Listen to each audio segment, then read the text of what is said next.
We'll forgive you. No, no worries. All right, No so worries. let's see if I can get it to share the right way.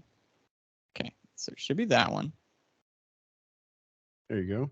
Yes, Okay. and for positive, Pablo called out your audio is great.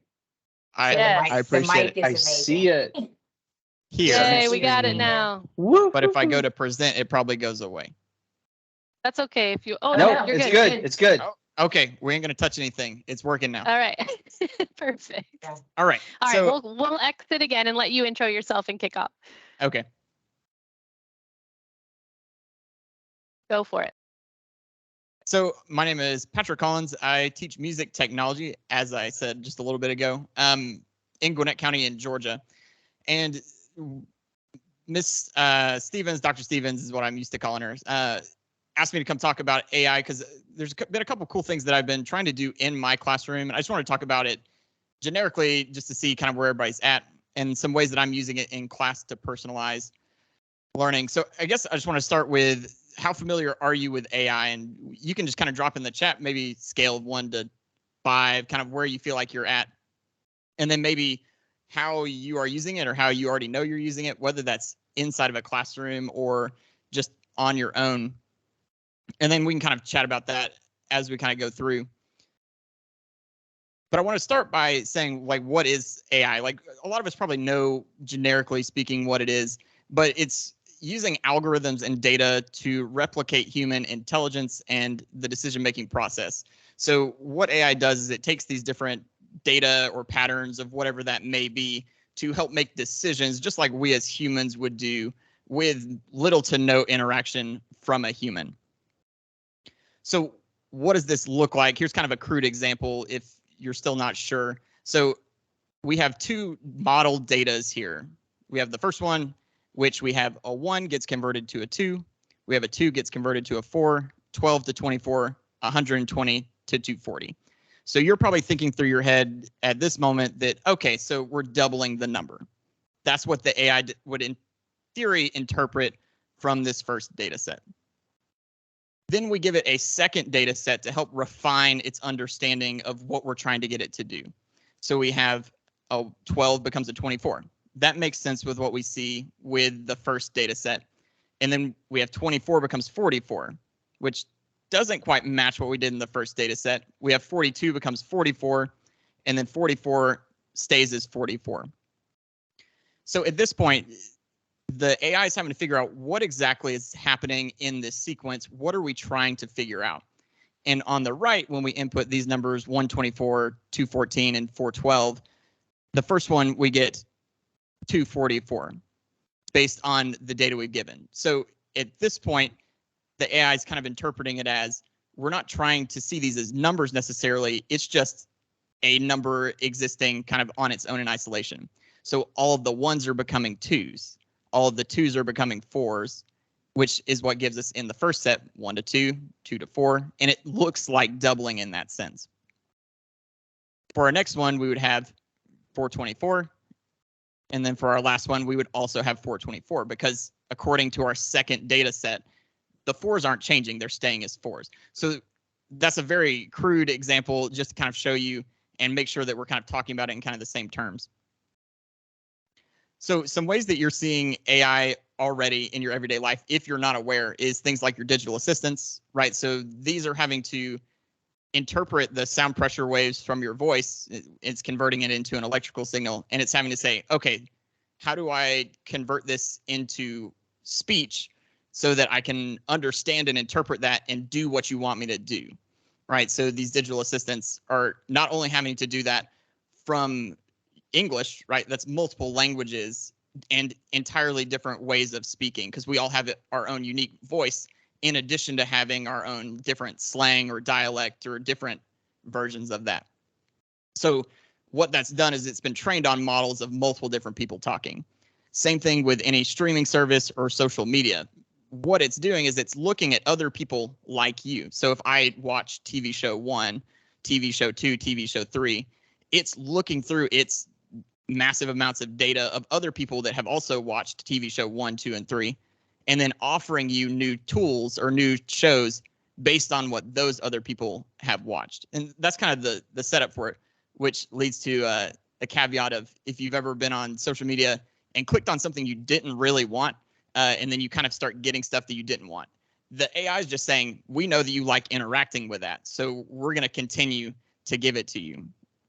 And then another example is things like security surveillance. So watching the video and being able to put a box around motion or flip over to a different camera that maybe has motion set up on it. So just a couple of examples. For ChatGPT, since we've been talking about that, and it's really the AI that's been showing up probably the most recently, at least in mainstream media, is what makes it special. And there's ChatGPT's answer to what makes it special. And it's the fact that you can have a human-like conversation with it. So things like your social media feed or your streaming service, whatever that may be, you're not necessarily having a conversation with it. You're telling it what you like, and then it's just giving you something in return. ChatGPT can actively listen to what you're saying and reference back to it. So if you ask it a question, it gives you an answer. You can ask it to clarify that, like the very undescriptive that, and it knows that you're talking about whatever was last said. So that's kind of what makes ChatGPT unique, is that conversational aspect. So what does this look like in education? These are kind of the things you've probably seen pop up. So something that would be common in a language arts class: write a paragraph explaining metaphor in To Kill a Mockingbird with at least 2 direct quotes using a page number and MLA citation, right? A very generic prompt that a teacher would give a student, that you could drop that prompt into ChatGPT, and then here ends up being ChatGPT's response. So it mentions metaphor, it gives us quotes directly out of the book, it gives us page numbers out of whatever version of the book that it's referencing, and it gives us this MLA citation at the bottom. So again, this is exactly what I typed into ChatGPT and the exact answer it gave me. So that's one way that it can kind of pop up in education. Another way, algebra. So simplify the following expression and explain each step, right? So it's giving us, here's the first step, here's what that looks like mathematically, here's the second step, again, what that looks like mathematically, and then getting us to the end to our answer. And at this point, to me, this is lots of stuff that is really cool from the standpoint of like tutoring and being able to get help maybe when the teacher's not available, or maybe they're out for the day, like they're out sick, and then students can potentially come on here and do this. But the general fear that I keep seeing pop up online time and time again is, won't this make teachers lazy? They won't, or sorry, not teachers, students lazy. They won't have to think anymore. They won't have to develop their critical thinking skills.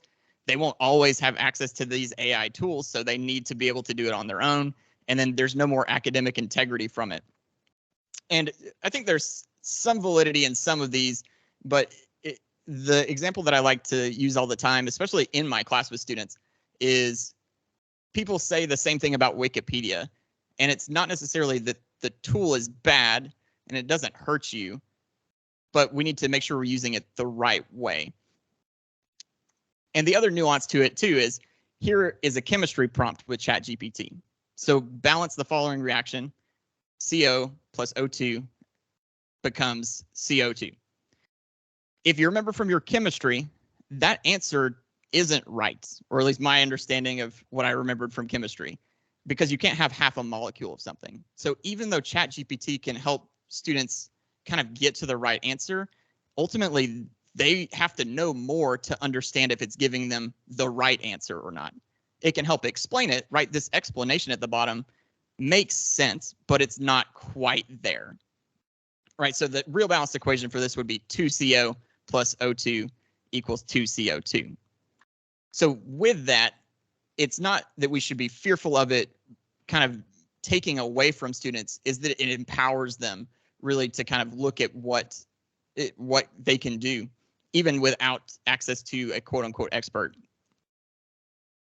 Which leads me to, and I kind of think the basis of the fear is, what do we want learners to walk out of the classroom knowing? So it's kind of like this generic question of, what do they need to know? And kind of the easiest way to kind of talk through that is Bloom's taxonomy, right? We want them to remember things. Remembering's great. We want them to understand things, but I personally, as an educator, care that my students can create new things. I know for a fact that they can always look online and reference a formula or an equation or a moment in history. So I don't need them to remember that. That's not my purpose as their educator. My purpose is to help them understand how they can use that to create new things, to be creative, because that is honestly what's always going to separate us, in my opinion, from any kind of technological tool. Is ChatGPT and any other AI is going to be limited by the information that you put into it. Any of the tools like DALL-E or any of the ones that are creating images, they're not creating anything that's inherently new. They're taking what it already knows. It's analyzed thousands, millions of images, whatever, and is just remixing and recreating that way. But it's not anything unique or inherently new. So I think that's kind of the point of what we want students to be able to do. Is we want to find a way to use the tool to empower them to become better creators. So what is the purpose of technology in that sense? The purpose is to make life easier, right? So if we're taking Bloom's taxonomy again as an example, by having really intricate and intelligent technology, we're increasing the accessibility of those higher order thinking skills. If you think back to like pre-internet, what would you go to if you needed to learn the date of a particular thing? You might go to the library, you might open up a encyclopedia, and then you could access it there, which is why it was reasonably so that a lot of education at that point was, let's remember things, because you don't always have access to a library, you don't always have access to an encyclopedia. Whereas now, I can pull up my phone right now and look up exactly the date of whatever event I need to know. So me remembering that isn't as important as me understanding all of the context around it and being able to apply that to whatever the situation is.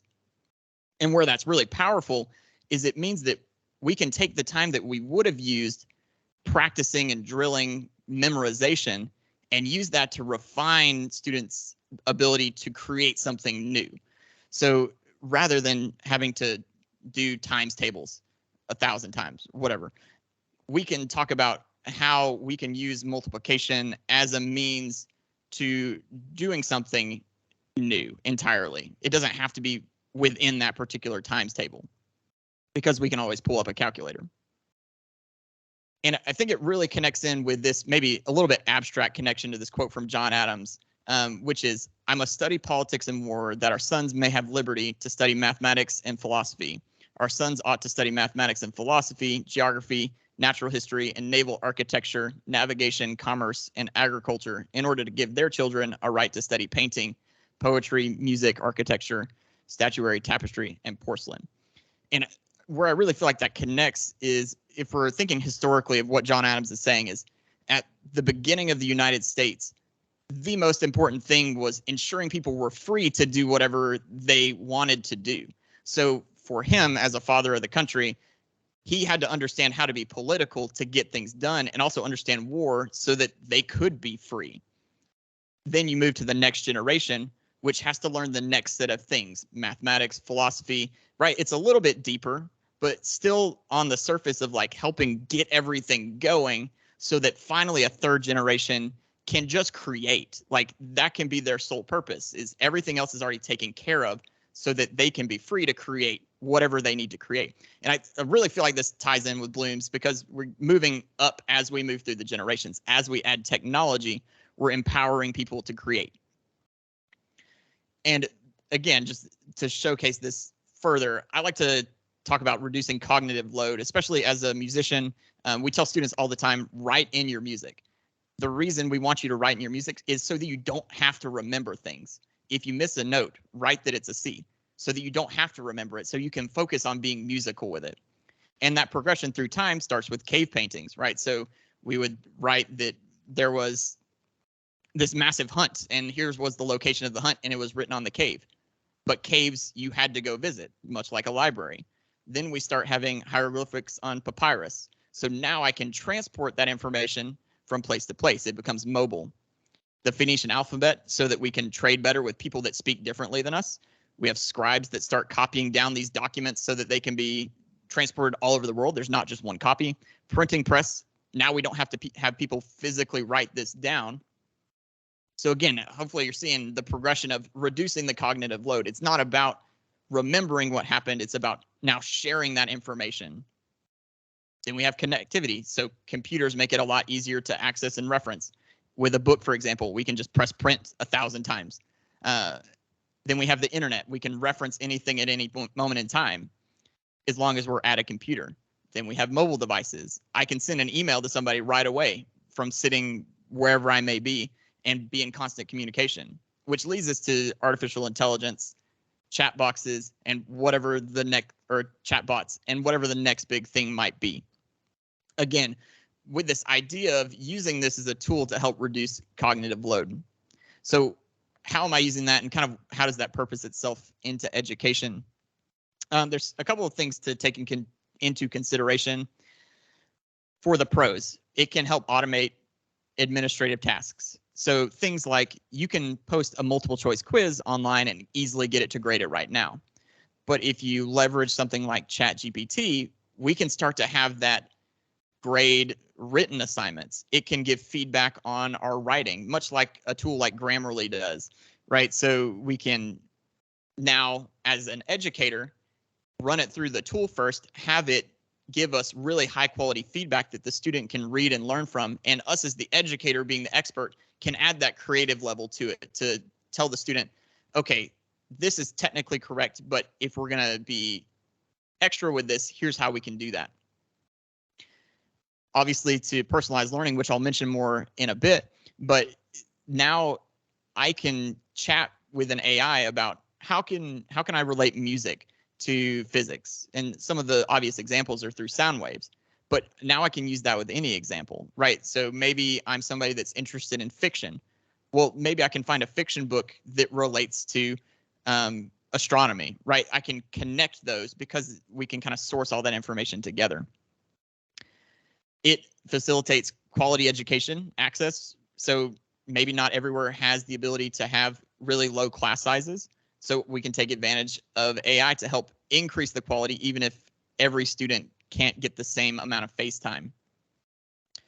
And then improved learning outcomes. Obviously, if we can automate some things and have students interact with that, that's going to help them learn quicker. I actually used this a couple of weeks ago. I'm learning French just to kind of brush up on that. And I had a really weird question that I was just like, why is this one thing interacting the way it is with kind of how the language works, talking about like past tense and future tense. And I was able to chat with ChatGPT for quite a while and really understand kind of what was going on. And then, of course, improved efficiency, because you're not having to deal with it as much anymore, right? Because the AI is doing it for you. Technology is reducing the cognitive load. Some disadvantages, obviously, lack of human interaction. There's nothing that replaces talking to somebody one-on-one and getting, again, kind of the human element to it. We all experience that when we're having to do everything online for a while. There's nothing quite the same as being face-to-face with somebody.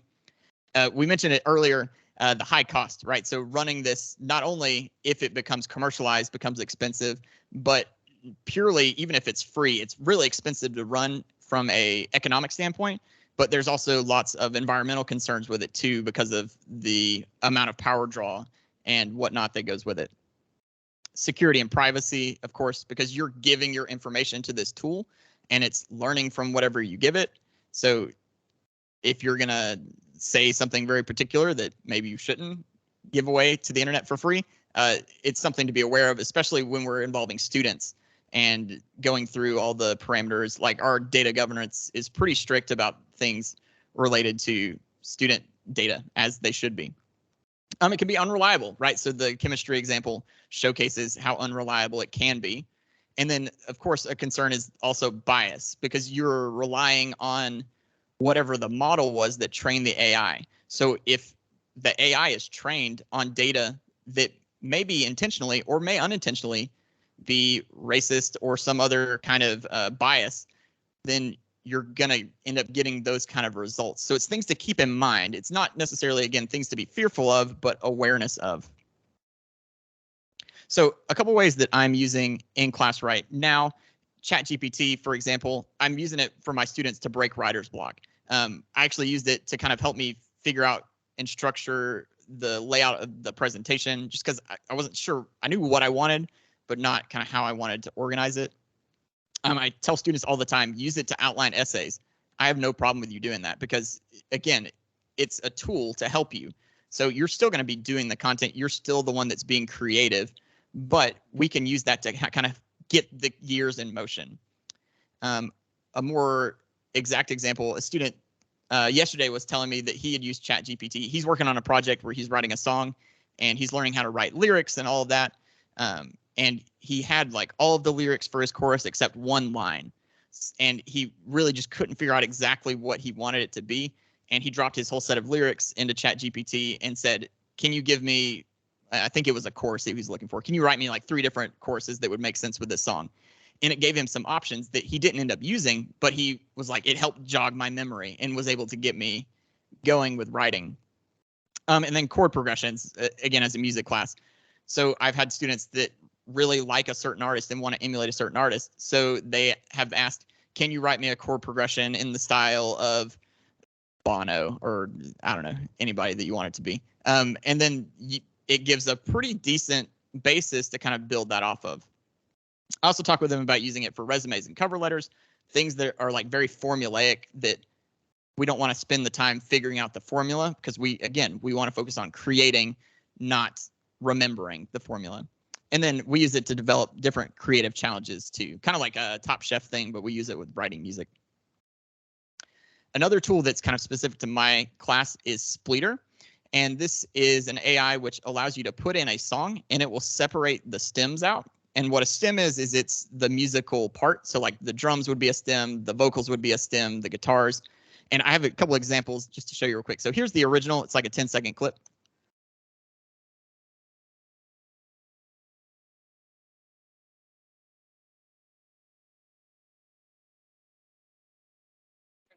And here's just the vocals. I don't think we're going to be able to hear it on our side, but that's okay. It's a Mac issue, unsharing, so it's okay. I'm sure it is. No worries. Anyway, I'll give it to you that way.